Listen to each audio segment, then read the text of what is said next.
Well, hello there. How are you doing? Thank you for coming back to Hope Chapel's video blog. Before I continue, I just want to remind you, go ahead and subscribe, like and subscribe. Subscribe to Hope Chapel's channel. I appreciate that. It's a nice service you're doing unto the Lord. Anyway, it helps our content reach more people the more YouTube sees that our channel has attention. Oh, I think there's a plane overhead. Hold on a second. Thanks for bearing with me there. I had a lot of ambient noise. Okay, so there's a lot of conflict in our country normally. There's also a lot of tension about the gospel worldwide because there are people who love it, fiercely defend it to the death. There are people who hate it and persecute it to the point of death.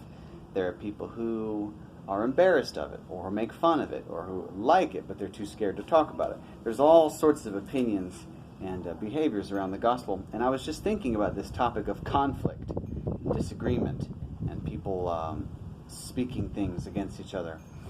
And I have an encouragement to show you from Matthew 5, verse 11. You can join me there, or I'll just read it to you. Blessed are you when others revile you. It's a plumber truck. Blessed are you when others revile you and persecute you and utter all kinds of evil against you falsely on my account. Rejoice and be glad, verse 12, for your reward is great in heaven, for so they persecuted the prophets who were before you. Jesus is basically, pointing out the obvious that in the world, not everybody likes the message God offers, and some people will harm you or lie about you, make sorts of accusations, exclude you from things, otherwise just make you feel unwanted, unwelcome. Which gets to my encouragement in a practical way. Now look, you don't have to do this, and you might think I'm nuts for suggesting this, but I'd like to point out, first of all, the obvious, that you can't make everyone happy. Pretty much no matter what you do, spiritually or otherwise, there's going to be somebody somewhere who thinks, yeah, you made the wrong choice. So let's say you choose any faith. Somebody out there thinks that faith is dumb.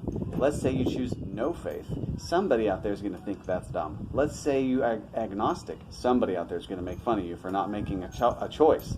So no matter what you do, no matter which expression of whatever faith you choose, no matter how you behave yourself online, no matter which political party, somebody is going to find a way to think that you're being dumb. And they're going to find a way to make fun of you.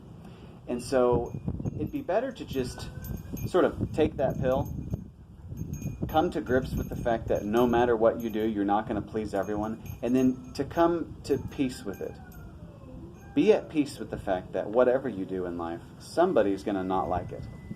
Then, the second step is where my suggestion comes in. I've suggested this to people before, and I haven't had any blowback from it yet. So, you can make a list, mentally or on paper, on two sides. Or it could just be, whatever. A list of the kinds of people who stand for things that you want to live for, that you respect, you admire. It's like Paul saying, imitate me as I imitate Christ, follow me as I follow Christ kind of a mentality. These are the kinds of people whose lives you respect. You like the way they obey Christ. And you think the aroma of Christ is on their life by and large. Of course, nobody's perfect. And then on the opposite end of that piece of paper, which is where I might get in trouble for saying this, but I'm going to say it anyway. Not names of people, but the kinds of people you won't mind if they don't like you. Go ahead and write that down as a thought experiment.